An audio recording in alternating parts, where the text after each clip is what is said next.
Shalom, saudaraku yang dikasih oleh Tuhan Yesus. Saya berharap semuanya baik-baik saja dan sehat-sehat saja. Puji Tuhan. Pada saat ini, Start with God, kita akan bersama-sama merenungkan dari firman Tuhan yang terambil dari kitab Amsal pasal 18 ayat yang ke-19 yang berbunyi demikian. Saudara yang dikhianati lebih sulit dihampiri daripada kota yang kuat, dan pertengkaran adalah seperti palang gapura sebuah puri. Nah, karena itu saudaraku yang dikasih oleh Tuhan, judul daripada sharing firman Tuhan ini adalah menjaga hubungan.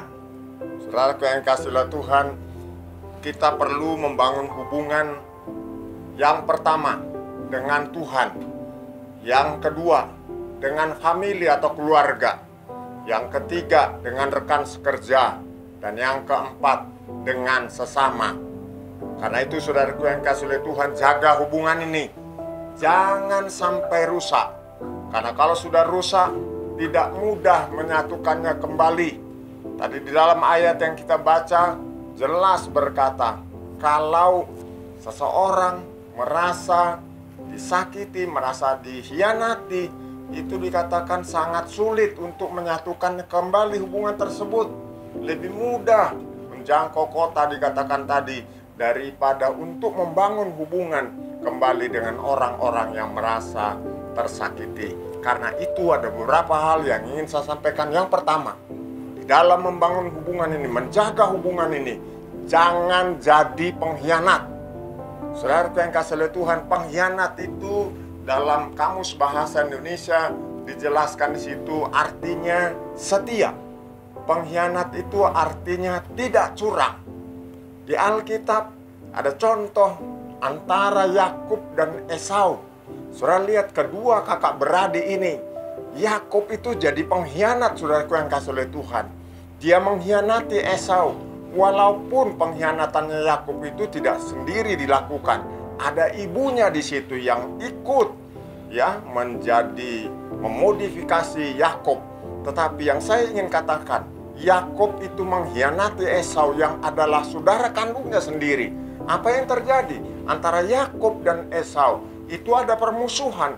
Esau itu berencana membunuh Yakub karena dia dikhianati oleh Yakub, dan akhirnya Yakub harus pergi selama kurang lebih 20 tahun ya, karena menghindari Esau. Tapi puji Tuhan, akhirnya setelah 20 tahun hubungan itu kembali bisa dipulihkan, saudaraku yang kasih Tuhan. Tetapi butuh waktu yang lama.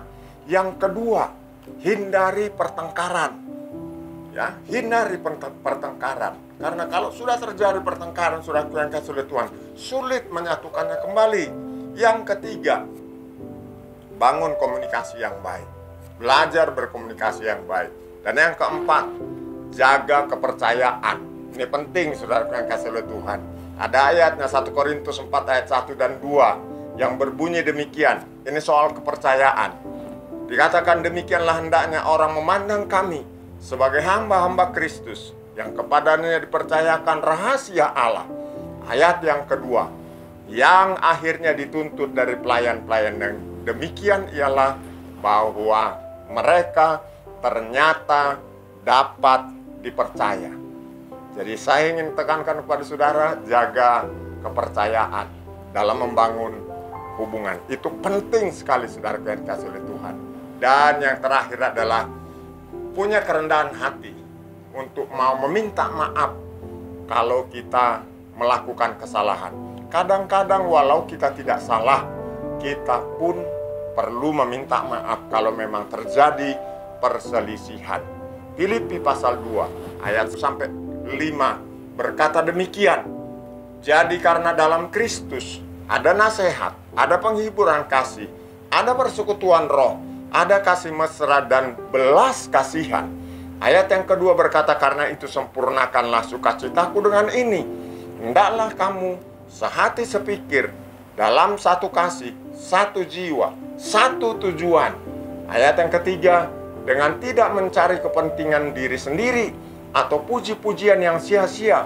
Sebaliknya hendaklah dengan rendah hati yang seorang menganggap yang lain lebih utama daripada dirinya sendiri.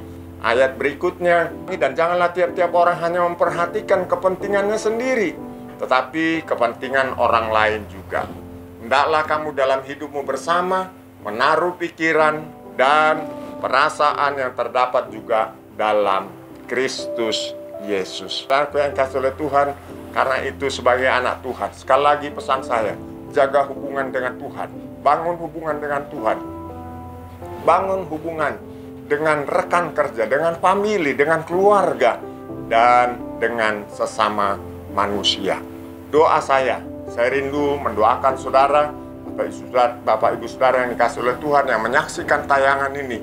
Dan jika ada pergumulan dari Bapak Ibu Saudara yang kekasih, silahkan menghubungi kami, silahkan menyampaikan pokok doanya di nomor yang ada di bawah ini. Jangan lupa baca Alkitab, jangan lupa berdoa, selalu ingat Tuhan, sebab Tuhan Yesus akan datang segera.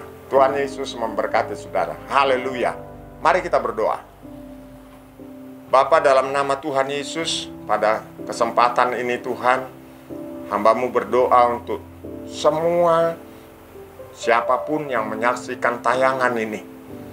Kalau ada di antara pemirsa yang menyaksikan tayangan ini, yang hubungannya tidak baik, baik kepada Tuhan, kepada keluarga, kepada rekan sekerja, kepada sesama manusia, hamba-Mu berdoa Tuhan, Engkau berbicara kepada mereka, pulihkan hubungan yang rusak itu Tuhan. Biarlah Engkau Tuhan yang memampukan mereka untuk memulihkan hubungannya, membangun kembali hubungan yang terputus itu ya Tuhan. Roh Kudus menolong kami semua, di dalam nama Tuhan Yesus, hubungan yang tidak baik dipulihkan oleh Tuhan, dan kami menjadi orang-orang yang memiliki hubungan yang baik dengan siapapun. Terima kasih ya Tuhan, dalam nama Yesus kami ucap syukur, haleluya, amin. Tuhan Yesus memberkati.